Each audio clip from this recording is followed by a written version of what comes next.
Good evening, this is Brass Tacks. I'm Zakka Jacob. The spat between India and Canada is getting downright ugly. Just when you thought it couldn't get any worse than this, now you have someone no less than the National Security Advisor and Intelligence Advisor to the Canadian Prime Minister Justin Trudeau saying to the Canadian Parliament, to the House of Commons, that yes, the Canadians did leak information about the Nijjar probe, sensitive, classified information about the Nijjar probe, to the Washington Post. This, of course, pertains to a meeting that some of these officials had with National Security Advisor Ajit Doval a few weeks ago, right after Prime Minister Modi and Prime Minister Trudeau met in one of the Southeast Asian countries on the sidelines of the ASEAN summit. Right after that, the National Security Advisor met his counterpart and other officials in Singapore, where he was given details about this plot to kill Nijjar and what is it that the Canadian side has. But more importantly, the very next day, the Washington Post had a headline story giving out very, very minute details of what exactly transpired in that meeting, which was completely against the law of Canada, because just like here in India, there is something called the Official Secrets Act. That is something, there is a similar law in Canada as well.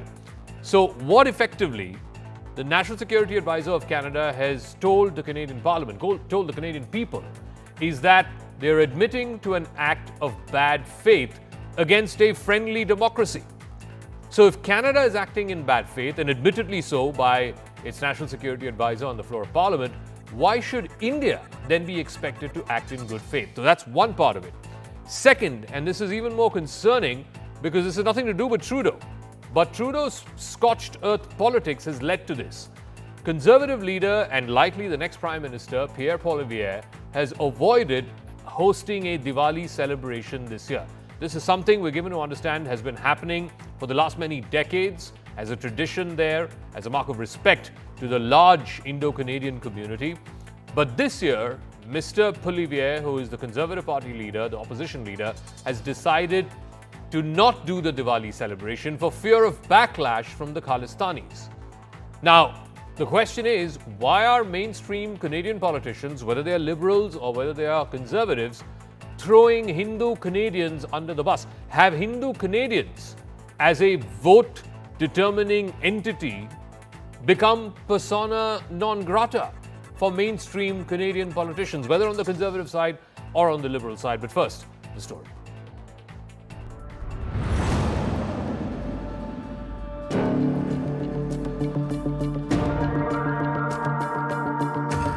We chose to continue to work behind the scenes to try and get India to cooperate with us.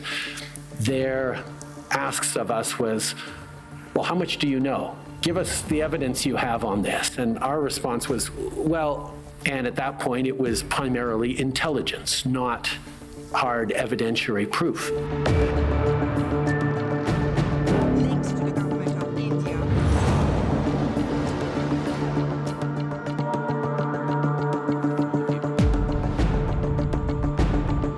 We made a strategic decision to engage a respected international news outlet that had already published on the subject to ensure the record was straight and that our side of the story would be widely heard.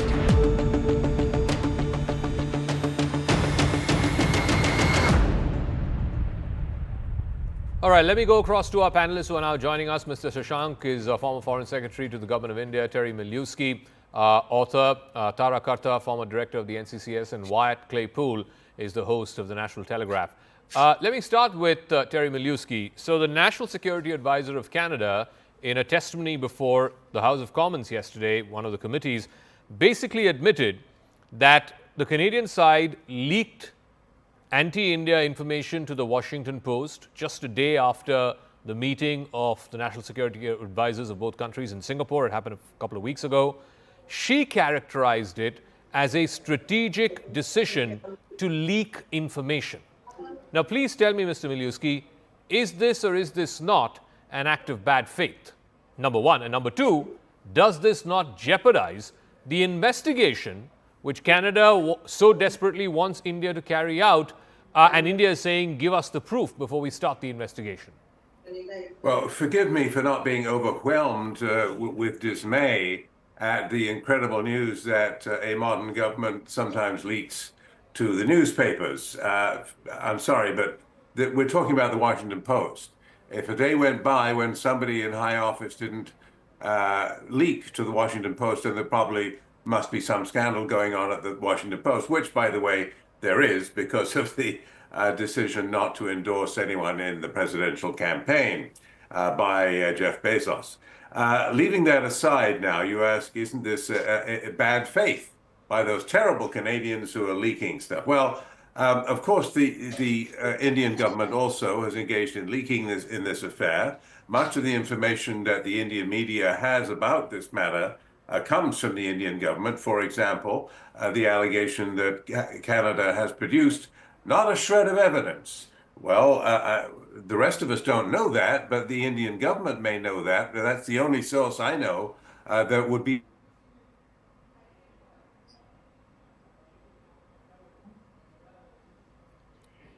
All right, we just lost Mr. Miliuski's audio. We'll try and see if we can get that back on track. I mean, just to his point that the reason why the Indian media is saying that no evidentiary proof has been submitted or has been shared by the Canadian side is not just because the government of India is saying that, it's also because the Canadians are saying that. Mr. Trudeau himself, just a few days ago in the Foreign Election Interference Commission, said in as many words that there is no hard evidentiary proof. But be that as it may, let me ask Mr. Shashank. The point is not whether government officials leak information to newspapers. Of course they do that. They do that in Canada, they do that in India. That's not the point.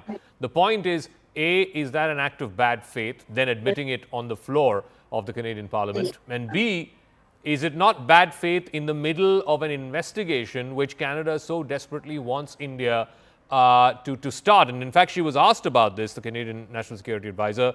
Did you not feel that this would jeopardize the probe? She said, shared the details that were not considered classified. Journalists have other sources, and therefore we made a strategic decision to leak that information. Well, what I find is peculiar in this case, that the Canadians initially said that they got the information from the American CIA, and Washington Post is very close to American CIA, especially after Mr. Jeff Bezos purchased the newspaper, and it lost its credibility as an internationally recognized, respected newspaper, because there was some kind of a quid pro quo between CIA and Jeff Bezos. So Canadians firstly thought that they would get all the information from the Americans. Then they transferred back the information to the CIA and to the this newspaper, Washington Post.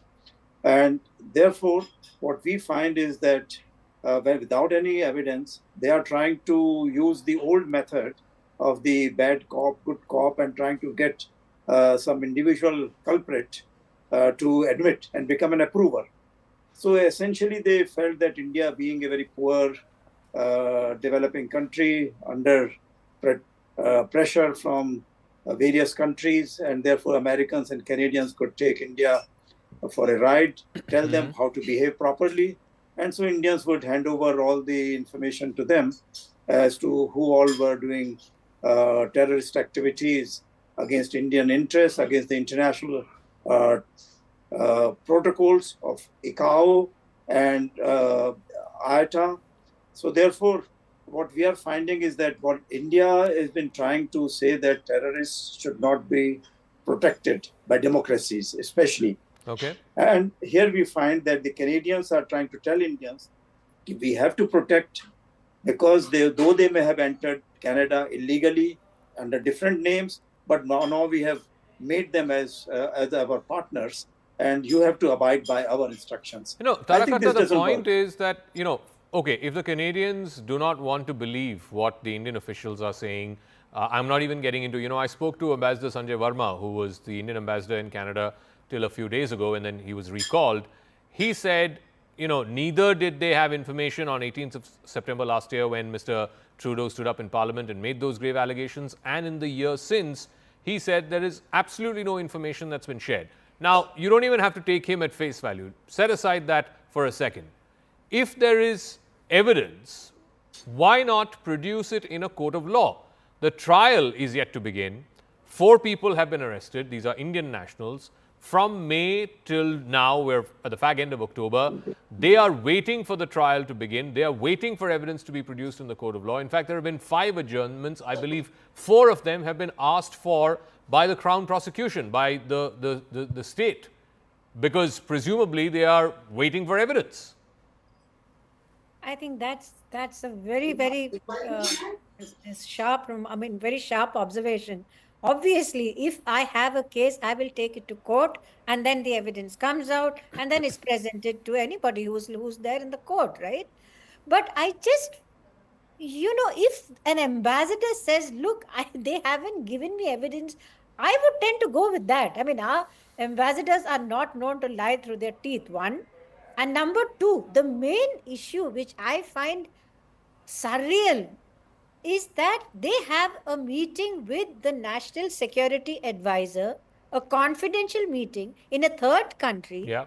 And that whole thing is then put in the Washington Post. I mean, how weird are you? So it's not even the content of what you were saying, naming Amit Shah, that's a different issue. The point is, in my recollection, and I've been years in government, I have never seen such a thing. No, is it an act of bad faith or no? Sorry? Is it an act of bad faith? It's stupidity. It's beyond bad faith. You don't do that. In diplomatic parlance, in relations between states, now if today, the Royal Canadian Mounted Police, I'm sure, is a very good organization. But if they come to me, if I'm still in the National Security Council, and ask me, I will not talk to them. Because I don't know what this man is going to leak tomorrow to the media. So it's a question of process. I would not advise any Indian official to talk to any of these people.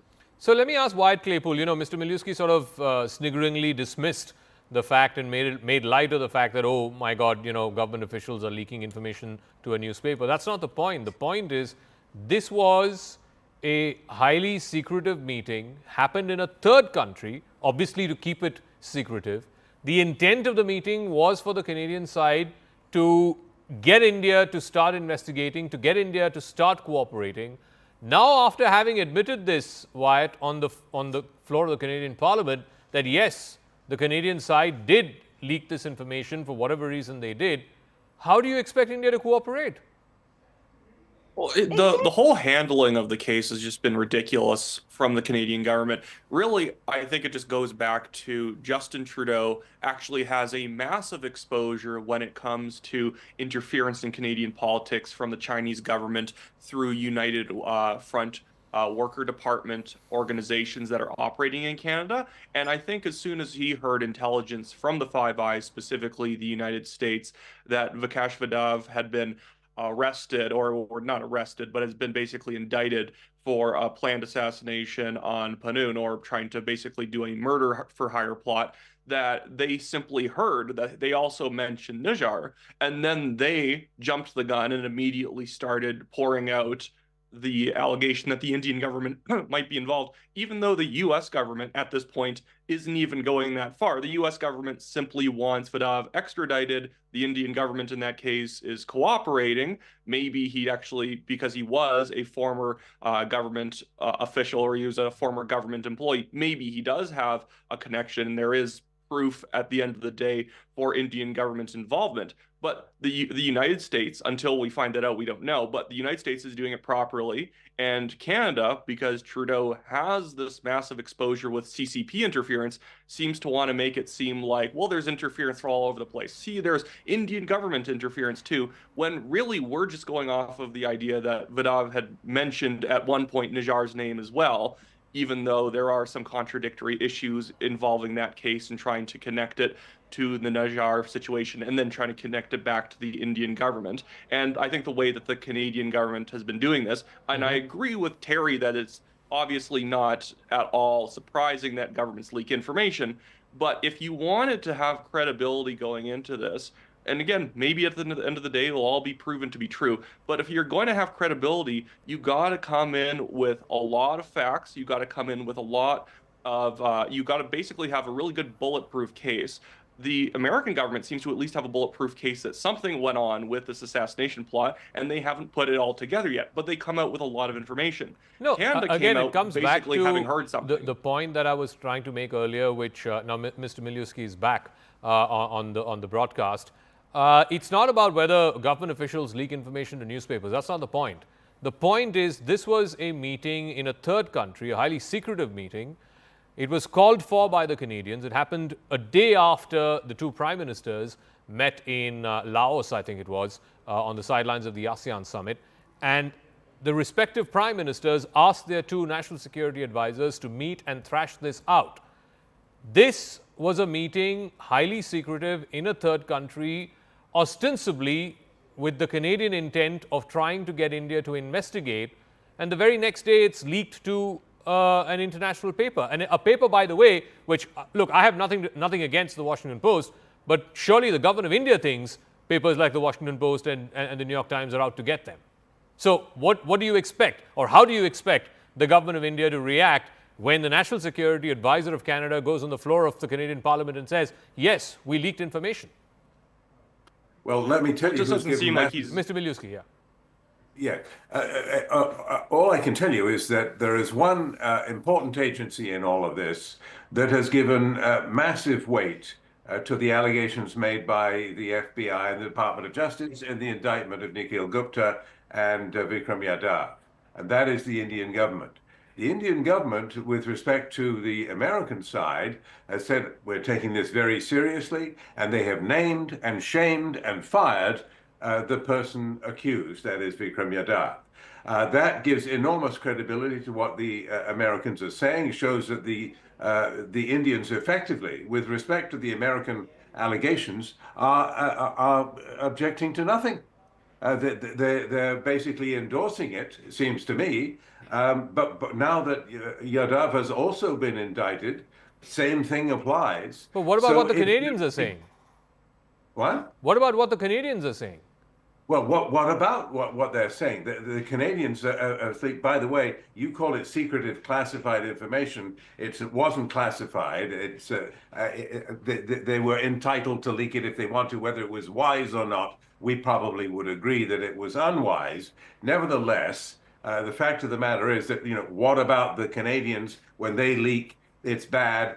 But when the forget about the leak. When the Indians leak, it's forget good. about the leaks. I don't know. You went on and on about how the government of India is endorsing what the Americans have done. I don't think they are, but whatever. There's a committee that's been formed. The committee has apprised. They're not objecting. They're American. With respect, hear me they're out. not objecting. When I meant what about the Canadians? I meant where is that information? Just like the Americans are sharing, which they expect India to act on. Where is that information that the Canadians are sharing?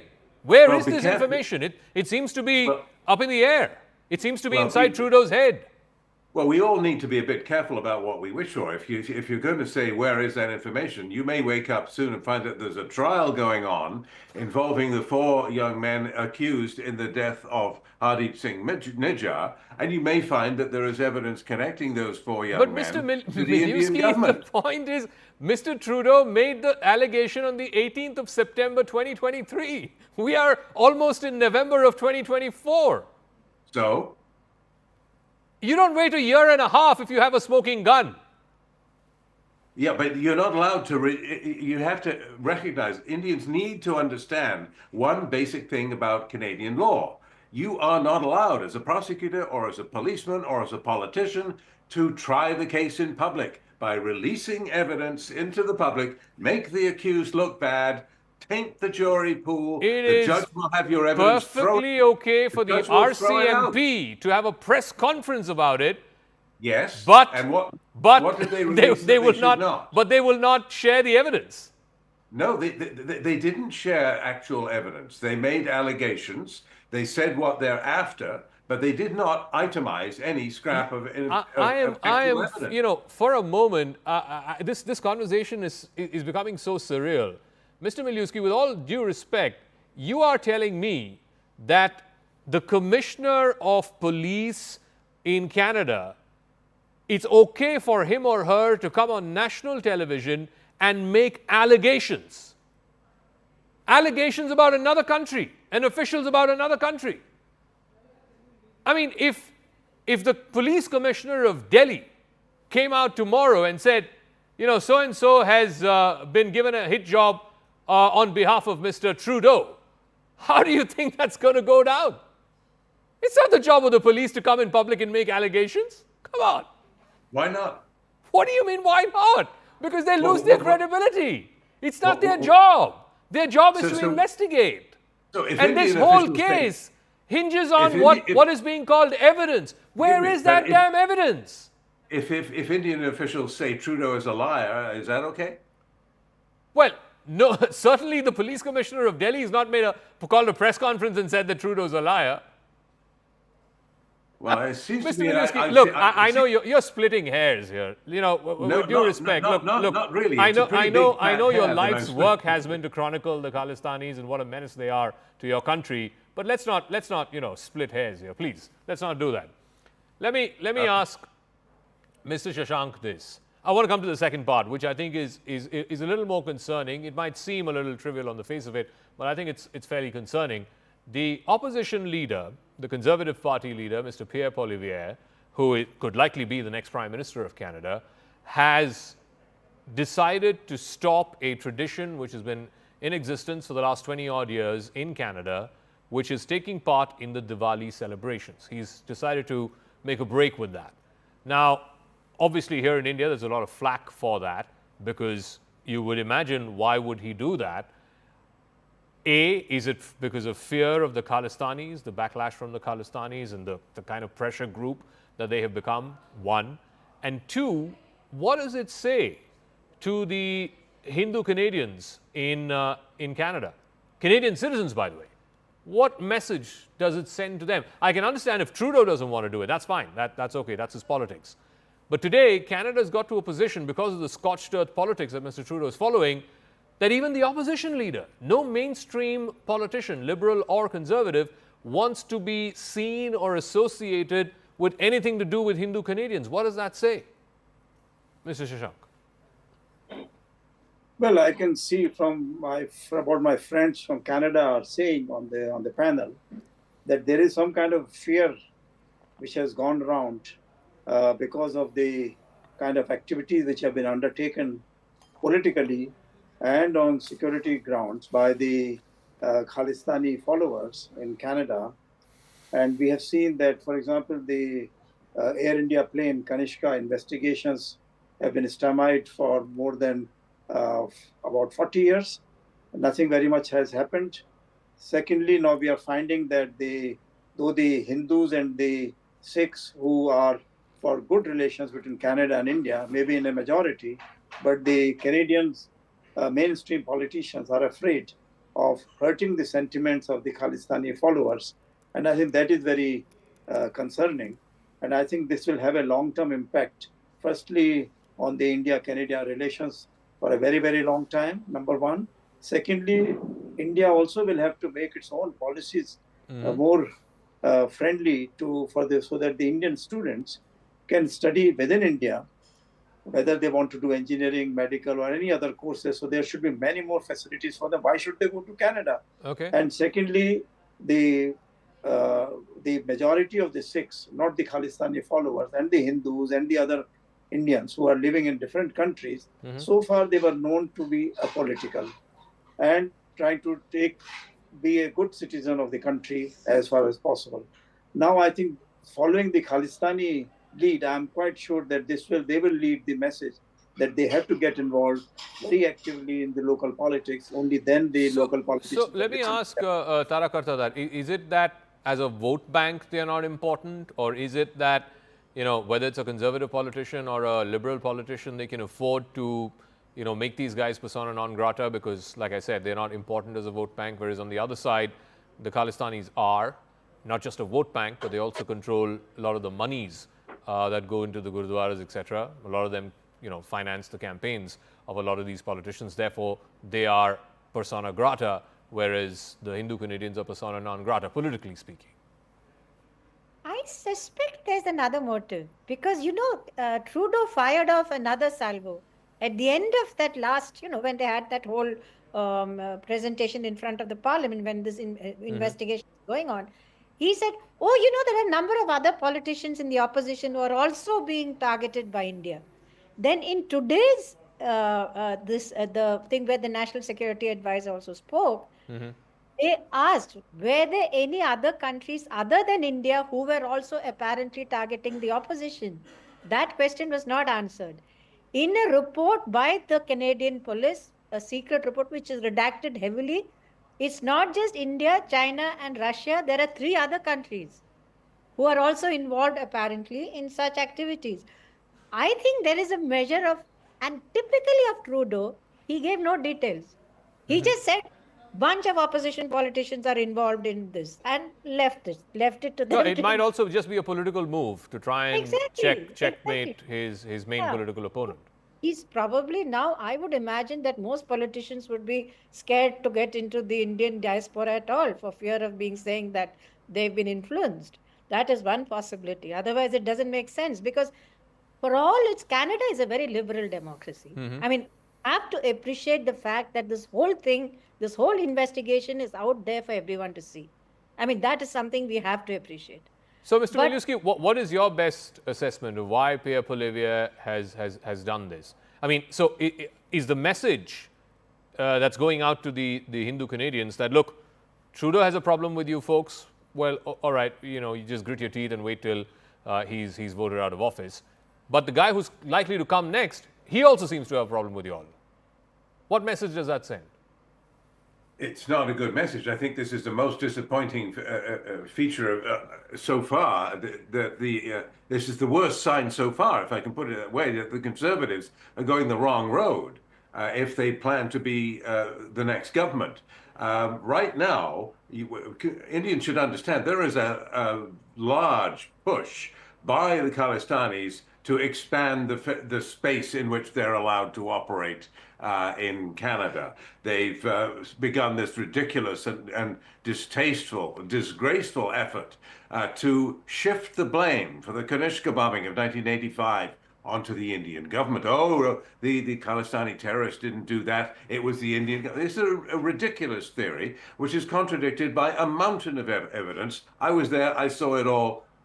Don't get me started on that. But it does indicate that if they're prepared to try that one, and they're prepared to photobomb memorial ceremonies for the victims of that bombing, the 331 innocent civilians who died, they're now prepared to show up at those memorials with Khalistan flags. They can't even let the families mourn in peace. So that tells you, I think, why I'm going over this is to remind Indians that the Khalistanis are on the march. And more than rhetorically in some ways. No, what I'm curious to know is, you know, will Mr. Poilievre's politics when it comes to Indian diaspora politics in Canada be any different from what Trudeau's? are his politics exactly? It's a good question. I would like to know exactly. Now, there may be some security problem where he's been advised that there's going to be clashes or something like that, and maybe he went along with that. I've no idea. We should hold off on condemning Poilievre for his politics of being pro-Khalistan until we find out why exactly he called this off. But it doesn't look good, is what I'm telling you. And bear in mind that the Khalistanis are indeed pressing hard, and the Hindus, of course, and other Indians in Canada are pushing back. More power to them. So Wyatt, you know, that's the concerning bit, that even if this whole thing, let's assume the best case scenario would be that at some point Trudeau gets voted out and hopefully the relationship will get better, the relationship between India and Canada. Now, if Mr. Poilievre has done this, for whatever reason he's done this, and we'd like to give him the benefit of doubt, but it looks like he's also either succumbing to pressure from the Khalistani lobby, or he thinks it's politically not wise for him to be seen closely associated with what is a Hindu festival. And we don't know for whatever his motivations are, whatever his reasons are, the larger message that's going out is that even if there is a government change in next year's election, even if a Conservative government comes to power, the relationship between India and Canada is still going to be, if not as bad, it's certainly not going to get too much better from here on. The only thing I'll add is that we wouldn't be crazy to be suspicious of the Conservatives' motives, because honestly, they have not distinguished themselves in recent years. They have dropped the ball on this issue repeatedly, and let's hope they'll stiffen their spines when they take off, if they do. Wyatt? I'll always make room for Terry to throw something in. I like Terry.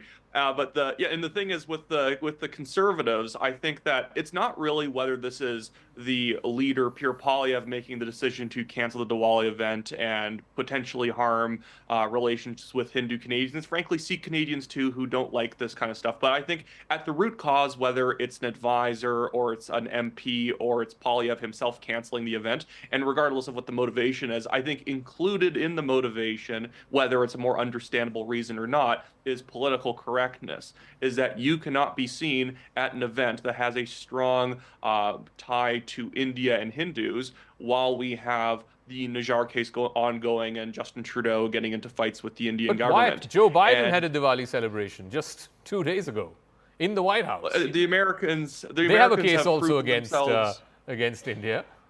And that's the thing. The Americans, though, have proven themselves to be professionals on how they roll out allegations and how they roll out these cases. They actually come with a lot, because with Trudeau, because he didn't come with much when he first made the allegation, it got the Indian government's back up against the wall. And why do you want to work with this guy, especially when he's the one who consistently ignores extremism from the Khalistani side? With the conservatives, too, is that they have to be very careful at who's advising them to not attend these events. People obviously can choose whatever event they want to attend. No, is it also fear that, for a long time. that the conservatives will be accused going into next year's election, if Mr. Poilievre is seen as, attending Hindu events or whatever, that he'll be accused of, just as Trudeau was accused a few years ago in the last election, of batting for the Chinese, that Mr. Poilievre will be accused of batting for the Indians?